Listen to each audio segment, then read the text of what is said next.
এই আঞ্চলিক সুন্দর সৎসঙ্গ সন্ধ্য বাসরে আপনাদের সামনে উপস্থিত থাকতে পেরে আমি নিজেকে প্রকৃতই ধন্য মনে করছি। যিনি আমাকে শুভেচ্ছা এবং প্রীতি বিনিময় করে এইখানে দয়া করে ডেকে এনেছেন, সেই প্রদীপ বর্মনদার প্রতি আমার রইল আন্তরিক কৃতজ্ঞতা। আমার পরম সৌভাগ্য যে আমি আপনাদের মাঝখানে আজকে এই সৎসঙ্গে উপস্থিত হতে পেরেছি। প্রথমে যে কথাটি বলতে চাই সেটা হলো যে সেপ্টেম্বর 15, 2020-তে যখন আচার্যদেব প্রথম সমগ্র বিশ্বে প্রকটিত হলেন ইন্টারনেটের মাধ্যমে, করোনা ভাইরাস প্যান্ডেমিক হওয়ার পর, তিনি তাতে বিশেষভাবে উল্লেখ করেছিলেন যে এই সংক্রমণের হাত থেকে রক্ষা পাওয়ার একটা অন্যতম উপায় হচ্ছে থানকুনির পাতা খাওয়া। তো আমরা প্রত্যেকটি পরিবার এই বিষয়ে সচেষ্ট হব, সচেতন হব। আমরা অনেক সময় একটা ইয়ের ভেতর থাকি, একটা কি বলবো, লিমিটেশনের ভেতর থাকি। সেই লিমিটেশনটা কি, যে বাড়ির কর্তা খেলেই হয়, বাচ্চাদের খেতে হবে না, কি বাড়ির মাকে খেতে হবে না। তো এই জিনিসগুলো আমরা নিশ্চয়ই এই বিষয়ে সচেতন হব। আরেকটি বিষয় তিনি উল্লেখ করেছিলেন, দয়া করে তিনি শ্রীমুখে বলেছেন যে এত গ্রন্থ আছে, কিন্তু এই সংক্রমণের হাত থেকে রক্ষা পাওয়ার বিশেষ উপায় হচ্ছে স্বাস্থ্য ও সদাচার সূত্র গ্রন্থটি রোজ পাঠ করা। আমরা উপযোজনা কেন্দ্র বলি, আমরা সৎসঙ্গ কেন্দ্র বলি, আমরা সৎসঙ্গ ঠাকুর বাড়ি বলি, আমরা সৎসঙ্গ কেন্দ্র বলি, যেখানে আমরা যাই, বিহার বলি, আমরা পারিবারিক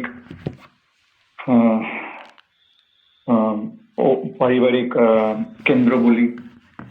প্রত্যেকটি পরিবারে প্রত্যেকটি মানুষ যেন এই স্বাস্থ্য সদাচার সূত্র গ্রন্থটি রোজ পাঠ করেন অথবা পাঠ শোনেন। এবং পাঠ করার নিয়ম কি, শ্রী শ্রী ঠাকুর তাও বলে গেছেন। তিনি বললেন যে অধ্যয়ন, অধ্যাপনা আর লেখা, পঠন পাঠন লেখা, 3 মিলনে শেখা। এই জিনিসগুলো যখন আমাদের চরিত্রে সংস্কার হিসেবে দেখা দেবে, তখন এই স্বাস্থ্য সদাচার সূত্র বইটির পাঠ করা এবং পাঠন করার মূল্যায়ন আমাদের জীবনে ইমানসিপেট করবে। তার আগে এই জিনিসগুলো পুস্তকে স্থিত বিদ্যা। শ্রী ঠাকুর প্রায় বলতেন যে পুস্তকে স্থিত বিদ্যা আপৎকালে ন বিদ্যাতে। সেই জন্যে যদি আমি চরিত্রে অধিগত না করি, আমাদের তো সহজ কাজ। প্রত্যেকটি ঠাকুরের বাণী, প্রত্যেকটি ঠাকুরের আভাস, প্রত্যেকটি ঠাকুরের ইচ্ছা একটি মানুষের ভেতর সহজভাবে মূর্ত হয়ে আছে। আমাদের সামনে সেই মডেলটা আছে, সেই আদর্শ আছে। তিনি আমাদের জীবন আদর্শ। আচার্য হলেন জীবন্ত আদর্শ, লিভিং আইডিয়াল। তাকে আমরা পেয়েছি বলে তিনি আচরণ সিদ্ধ পুরুষ। গুণী মানুষদের কাছে শুনি যে আচরণ সিদ্ধ থেকেও তিনি বিয়ন্ড। তিনি এই জন্মে এসে কিছু সিদ্ধি লাভ করেননি। তিনি জন্মেইছেন বিশিষ্ট অবতার পুরুষ হিসাবে। শ্রী শ্রী ঠাকুর তাঁর সম্বন্ধে সত্যানুসরণের সংজ্ঞা দিলেন যে জগতের সমস্ত ঐশ্বর্য, জগতের সমস্ত ঐশ্বর্য, জানা, ভালোবাসা ও কর্ম যার ভিতর সহজ উৎসারিত, আর যার প্রতি আসক্তিতে মানুষের বিচ্ছিন্ন জীবন ও জগতের সমস্ত বিরোধের চরম সমাধান লাভ হয়, তিনিই মানুষের ভগবান। আমাদের বুঝতে অসুবিধা হয় না। তিনি বলে গেছিলেন শ্রীমুখে দয়া করে যে আমাদের গন্তব্য হলো ঈশ্বর প্রাপ্তি। ঈশ্বর প্রাপ্তি মানে শ্রী শ্রী ঠাকুর বললেন প্রযুক্ত আপ্তি, এই করে প্রাপ্তি হয়েছে। প্রযুক্ত আপ্তি মানে কি? মানে প্রকৃষ্টভাবে আপ্তিকরণ, মানে নিজেই তার মতো হয়ে ওঠা। বয়দা যে ঋত্বিক সম্মেলনে, পরপর 2-3টি ঋত্বিক সম্মেলনে, হয় ঋত্বিক সম্মেলনের ভিতর নয় আগে পরে, আমার কাছে নোট করা আছে, তিনি দয়া করে বলেছেন যে ঠাকুর মানুষকে ক্ষমা করতে পারেন।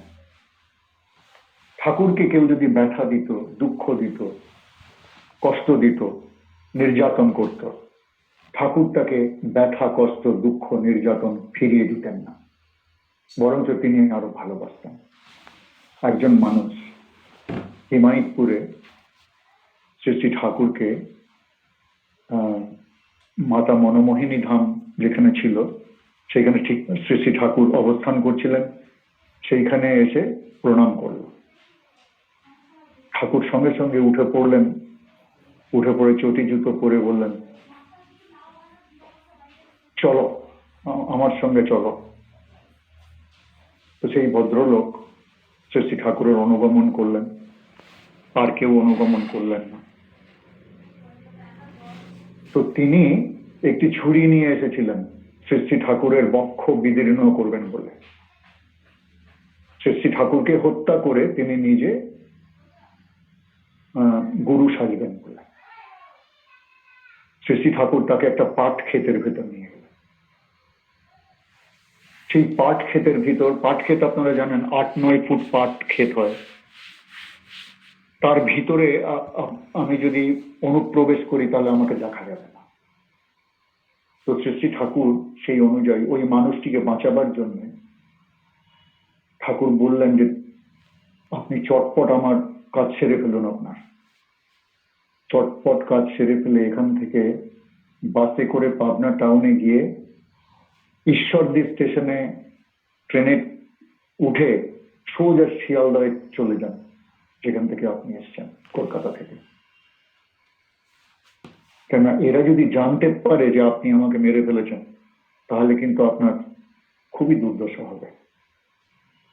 তখন সেই লোকটি তার নিজের দোষ বুঝতে পারলো কিনা কে জানে, সে হাউ হাউ করে কেঁদে শ্রী শ্রী ঠাকুরের চরণতলে আপ্লুত হলো এবং অভূমি প্রণাম করলো। তো এইভাবে আমরা শ্রী শ্রী ঠাকুর একটি বলেছিলেন, খুব সুন্দর আমি পেয়েছি, যে তিনি বলছিলেন যে কারো প্রতি আক্রোশ নিয়ে তুমি যদি কোনো মন্দির গৃহে প্রবেশ করো, ঠিক যেন দেবতার মুখ গম্ভীর হয়ে উঠবে। তো আমি এসেছি না তো কেবল আমার জীবনকে প্রফুল্ল করতে, আমার জীবনে শান্তি, সার্থকতা, স্বস্তি, সুধি, এই তৃপ্তি, এই জিনিসগুলো আমার জীবনে আনয়ন করতে, পরন্তু মানুষের জীবনে আমি যদি ব্যথা হারির কাজ না করতে পারি, তার কি ব্যথা এটা যদি আমি অনুসন্ধিৎসু হয়ে না জেনে নিতে পারি, তাহলে আমি যে মাইক্রোস্কোপিক ঠাকুর হব, ক্ষুদ্র অতি ক্ষুদ্র, তার মতো হব। হেমকবি বলেছিলেন একটি গানে যে কবে আমি এমন হব, কবে আমি এমন হব, আমায় দেখে বুঝবে লোকে তুমি আছো জীবন বল্লভ। তিনি আছেন, তিনি আমাদের মাঝখানে আছেন, তিনি আমাদের, সব থেকে বড় কথা, তিনি আমার হৃদয়ে থাকতে চান, আর আমি তাকে দরজা খুলে দিচ্ছি না। তো আমার হৃদয়ের দ্বার খোলার জন্য এই মন্দিরের ব্যবস্থা করেছেন। শ্রী শ্রী ঠাকুর বললেন মন্দির মানে কি জানো? যেখানে গেলে মানুষের মনের দ্বার খুলে যায়। কিন্তু আর এক জায়গায় বলছেন তুলসীদাসের কথা তিনি বলেছিলেন যে लेकिन मंदिर तो ईंट काट की दीवार नहीं है।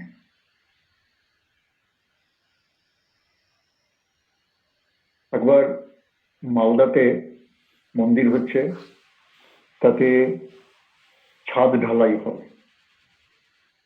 সেই ছাদ ঢালাইয়ের সময় পরম পূজ্যপাদ আচার্যদেব শ্রী শ্রী দাদা, তদানীন্তন আচার্যদেব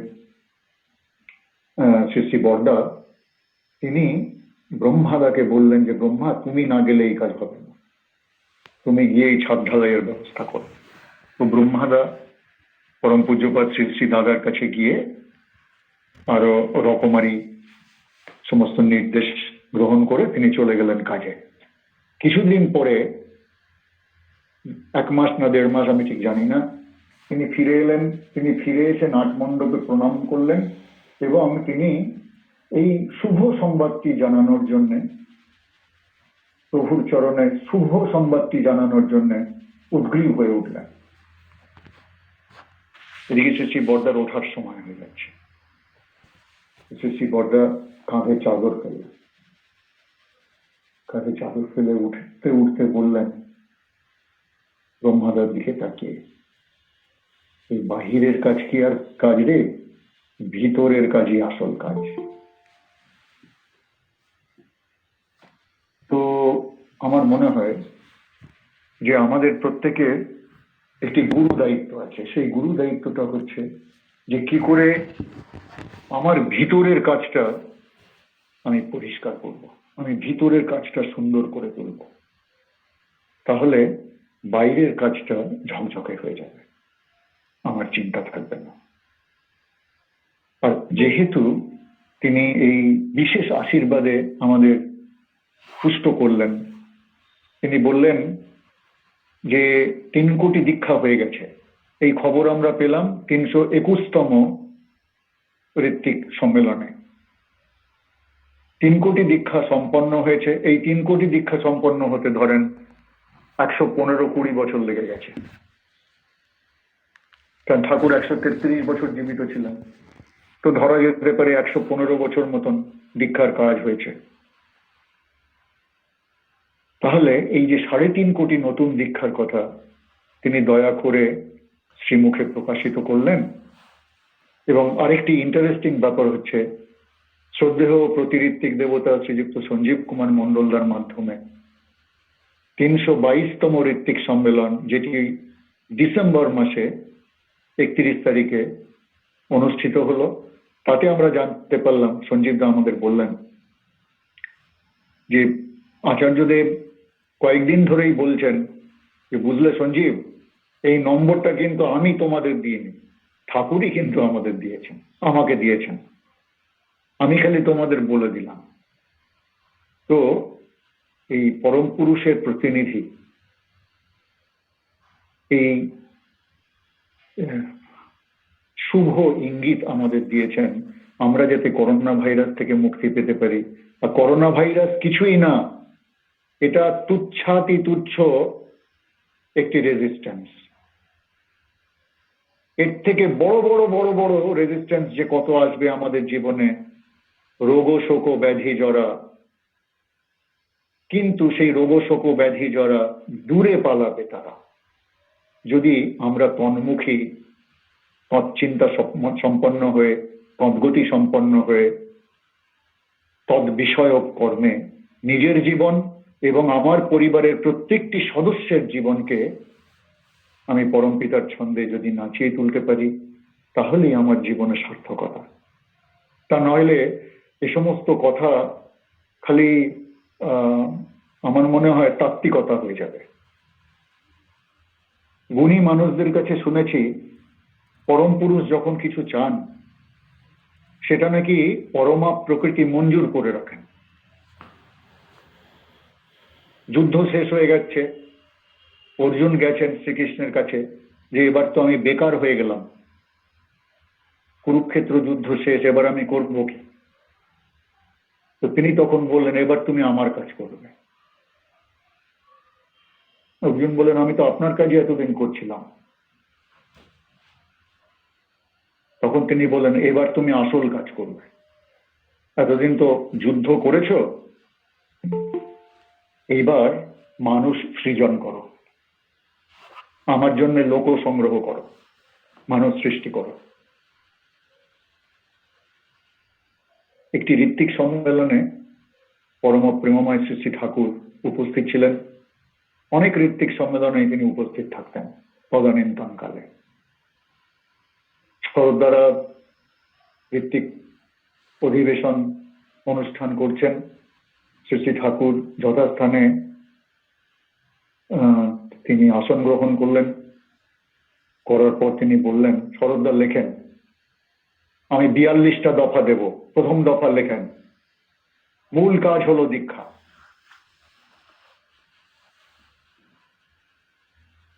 তো আমরা এই যে দীক্ষা, এই দীক্ষা হচ্ছে দক্ষতা লাভের উপায়, এইটাই নাকি গুরুজনেরা আমাদের শিখিয়েছেন।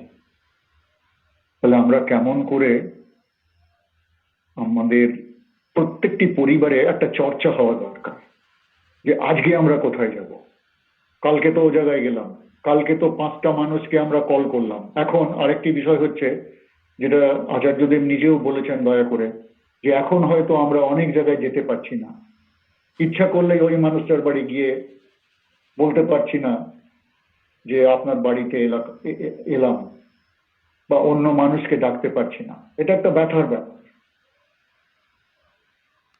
কিন্তু শ্রী দাদা আরেকটি জিনিসের ইঙ্গিত দিলেন, যে আপনারা এখন যে জিনিস পাচ্ছেন না, সেই জিনিস যাতে ততোধিক গতিতে আমরা মূর্ত করতে পারি। করোনা ভাইরাস শেষ হয়ে যাওয়ার পর এই রাক্ষসকে আমরা যখন বিতাড়িত করতে পারবো, তার জন্য যে রিসোর্স দরকার,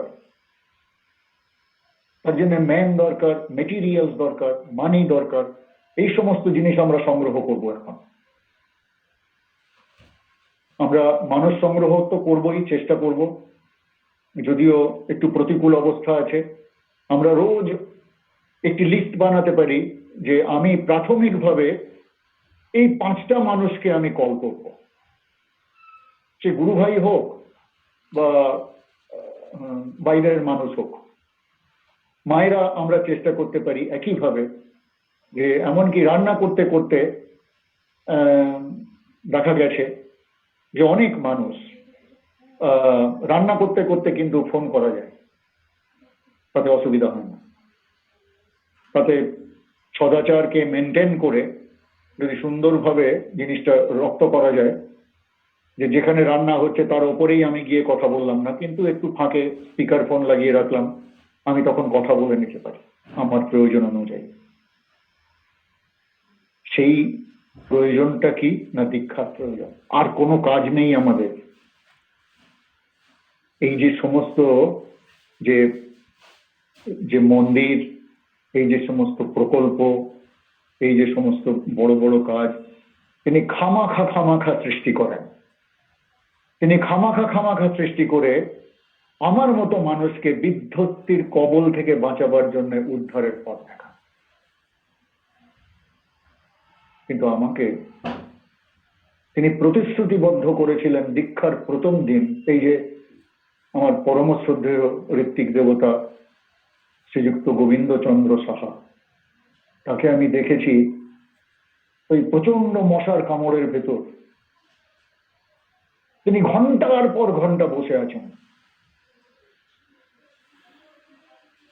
তার অফিসে গেলে বোঝা যায় যে তিনি কত তিতিক্ষা, কত ধৈর্য, কত সহ্য, অধ্যবসায় এইসব নিয়ে।